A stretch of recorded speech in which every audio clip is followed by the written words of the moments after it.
Kia ora, I'm Amanda Harper and welcome to a very special Destination Central featuring the Waikato Regional Council. We got to meet some of the councillors and hear about what matters most to them in our region, and this is also an opportunity for you as a viewer to provide feedback to our council on what matters most to you. First up, we have Mr. Peter Buckley from the Waikato area talking about what matters most to him in his part of the region.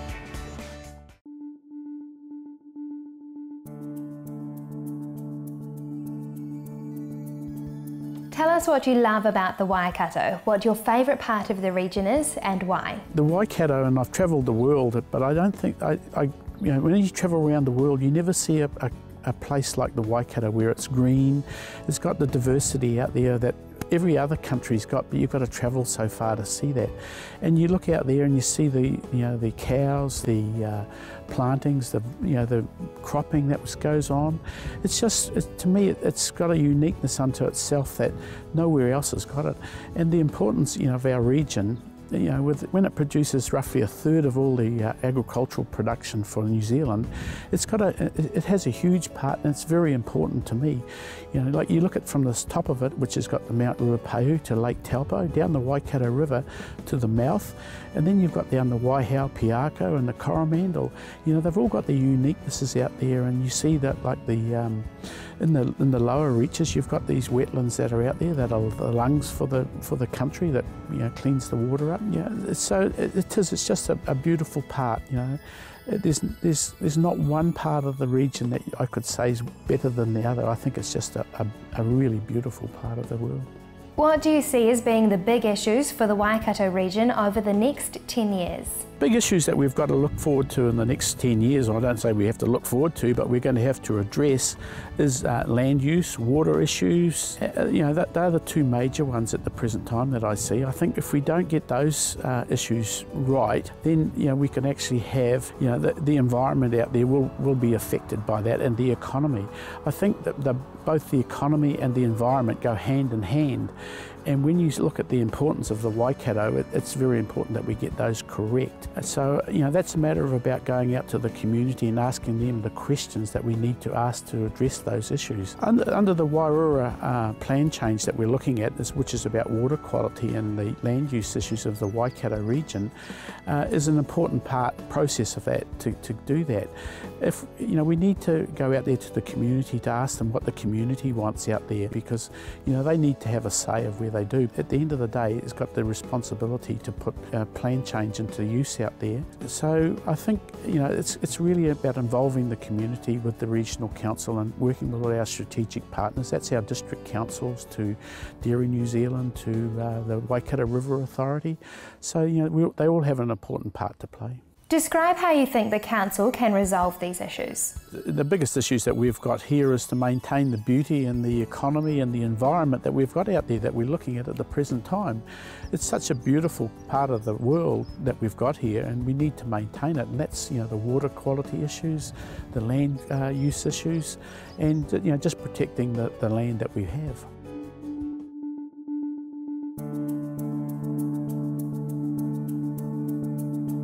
Representing the Waipa and King Country District, Alan Livingston is proud to be from the home of champions.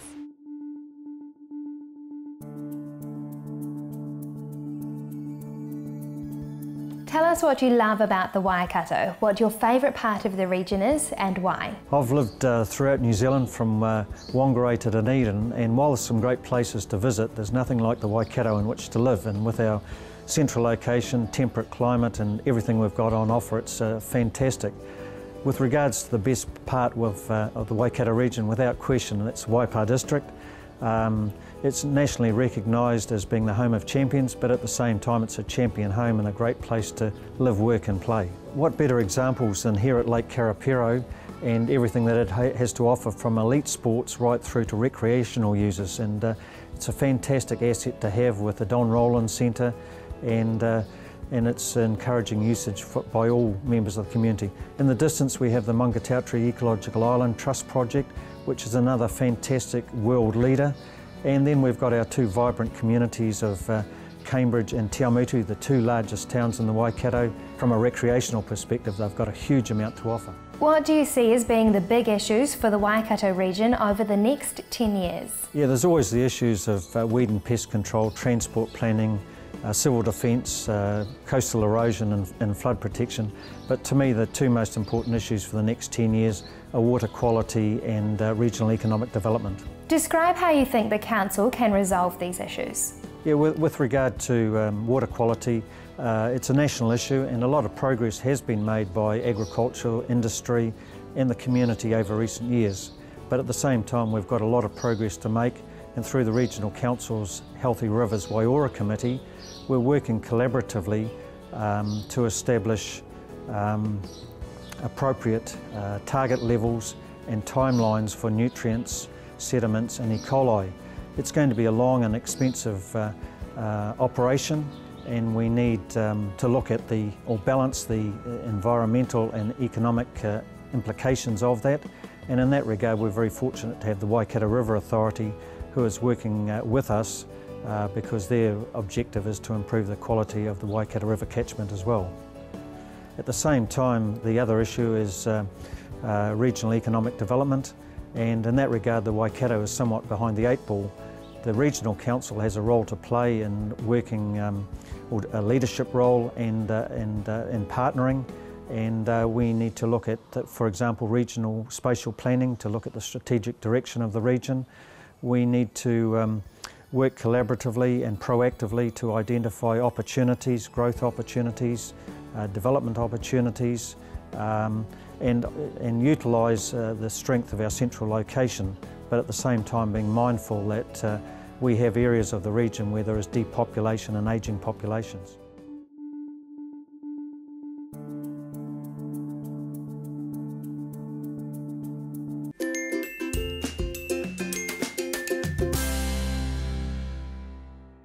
If water quality and economic development are important to you, get in touch with our council and let them know. Next up is Kathy White discussing the issues most affecting Taupo.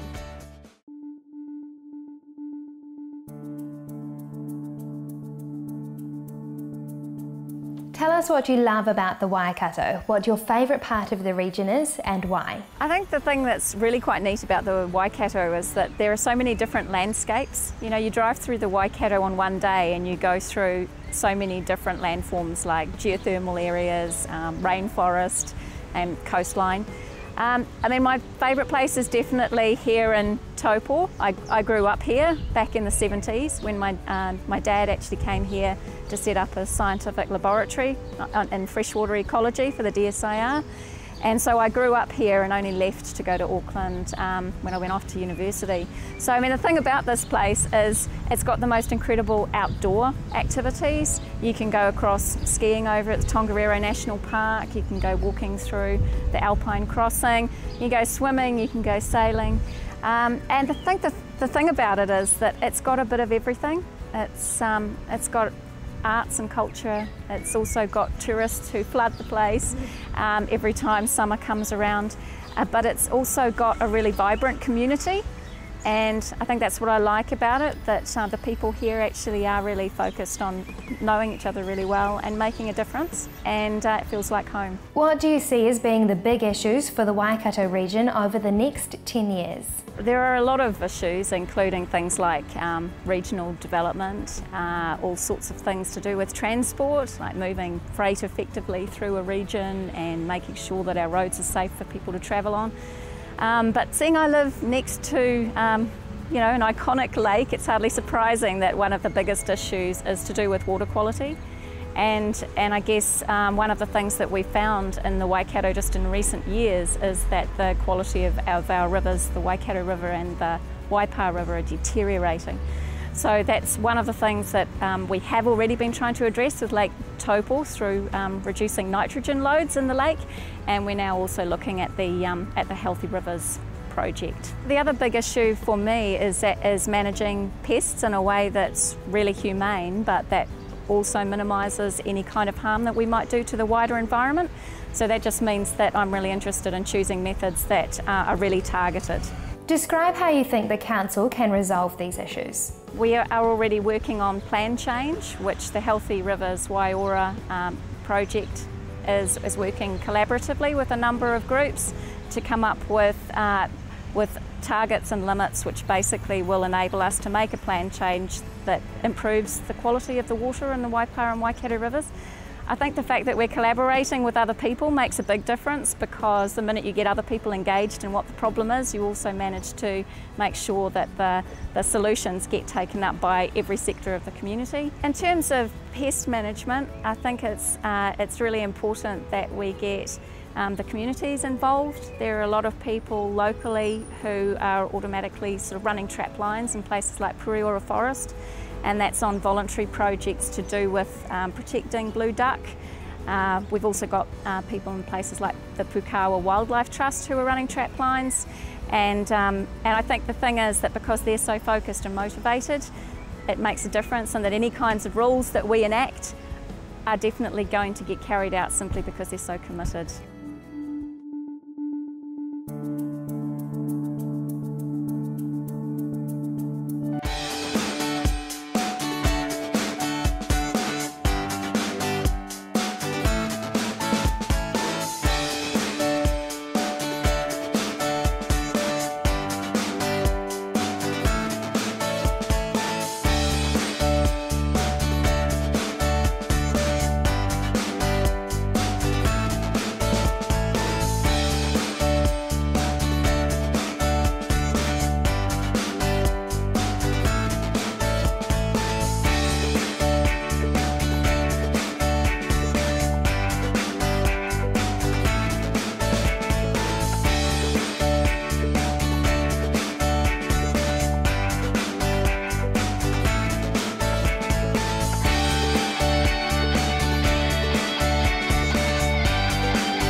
The Waihao region starts from Kaiawa and reaches all the way down past Tokoroa.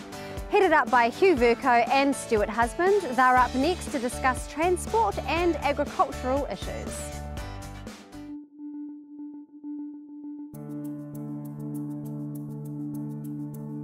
As chair of the Regional Transport Committee, what do you see as being the big issues around transport in the region? Well, the Waikato region has got a very extensive network of roads through the whole area, and this includes 16% of the total national state highway network is located within the Waikato, which is pretty amazing. And if you look at the freight that goes through here, approximately 50% of the total freight of New Zealand also is either generated within the Waikato or transport through. And this is reflected in the high percentage of trucks. We've got 20% of trucks on our roads going through. So transport is a very major issue for us. The other issues are, of course, rail and the East Coast main trunk line that goes through the region here and out through the Kaimai Tunnel to the port is the busiest rail line in the country. Other areas we've got is road safety that we look after. The Waikato has not been good on road safety in the past, but last year we were down to 33 fatalities on our roads, which is the lowest in recorded history. So those are the areas that we're looking at. Why is the Regional Council involved with it? The Regional Council is involved on a legislative requirement.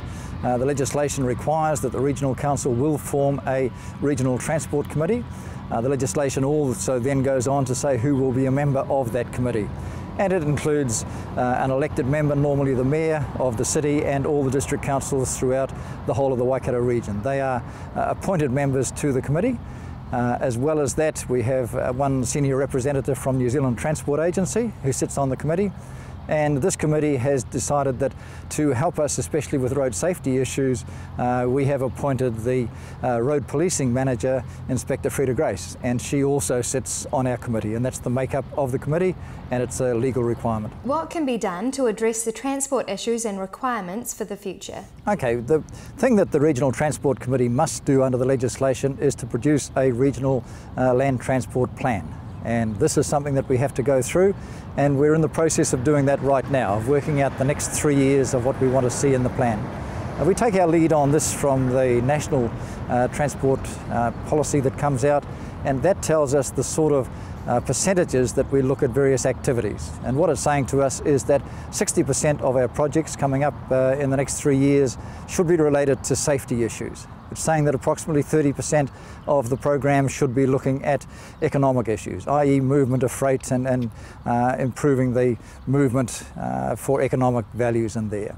And then there's also a section in there that says we need to look at walking and cycling as well as that. So taking on board all of that, the committee has said that the expressway remains the #1 priority for us. We want to see that finished. And when it is finished in 2019-2020, there will be around about $2 billion worth of investment in this area, which is an enormous benefit to the Waikato on itself. But the two areas that we're still waiting for confirmation of to be finished is the Hamilton section and the Long Swamp section. And those are the two that we're looking at coming into there. Other areas we're looking at, especially in the safety area, we're looking at the roundabouts at Hamilton, at Cambridge there, at Hillcrest, and putting some work into there. There's also an area south of Taupo, which is called Bully Point, and that again has had a lot of vehicles rolling over, an environmental possibility, danger to the lake, and so we're putting that in the program as well.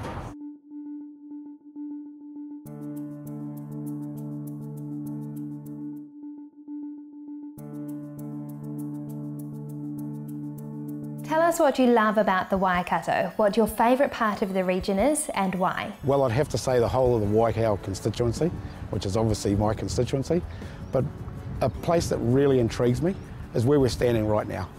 This whole place would be underwater if it wasn't for these myriad of stop banks that you see around us. These stop banks not only protect the people that are living in these areas, but they allow them to carry on farming. They now have a rail trail. They're used for rowing. This college over here has produced many New Zealand champions on this canal right here. I think it's a fantastic area, and the whole stop bank thing just intrigues me. You know, it's the rail trails bring thousands of tourists into our area every year. What do you see as being the big issues for the Waikato region over the next 10 years? We've got big things going on at the moment, sea change, which is the clean-up of the Firth of Thames out into the Hauraki Gulf, trying to clean up the nutrients in the water that have basically come about, what scientists are saying is from intensive land use, whether it be forestry, dairy, sheep and beef, and it's just the lowering of the nitrates in the water. Healthy Rivers Plan for Change and collaboration with Fonterra and dairy industry. Interface between economy and environment is going to be huge, and people are going to have to work together to make it work. Describe how you think the council can resolve these issues. Well, I think it's really quite simple, and I think it's a matter of councillors getting out into their communities and being seen. And on the ground, people can see that we're there to help as well. We're not just there as a regulatory group. I'm part of an effluent review currently in process at council, and I think getting the trust back with farmers is a huge thing that we need, and we're going through a process at the moment where we're trying to get, rather than aerial surveillance, we're trying to get people back on the ground, meeting with farmers and going through their issues. We also have the Healthy Rivers, which is coming into effect on the Waipaha side of the catchment, and it's going to affect over the eastern side of the catchment at some stage as well. Government's told us by 2017 we have to be making an active, we have to be active at cleaning up these rivers.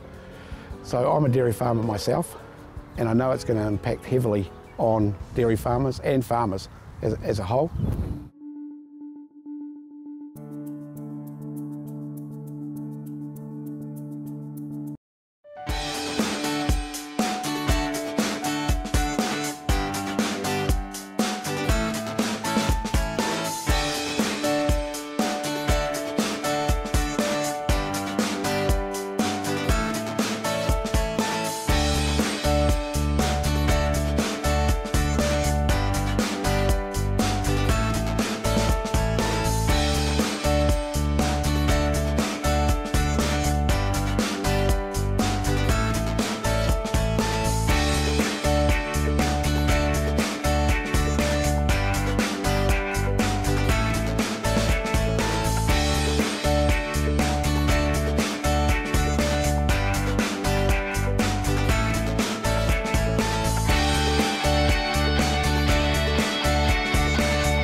got the council to take care of these issues, but they still need our feedback.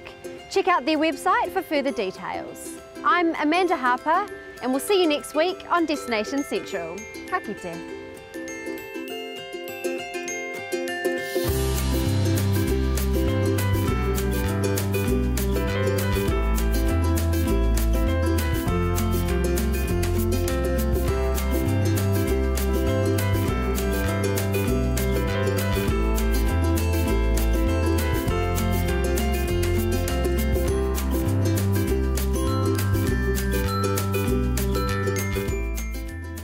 This has been an Alpha Media production, a division of Television Media Group.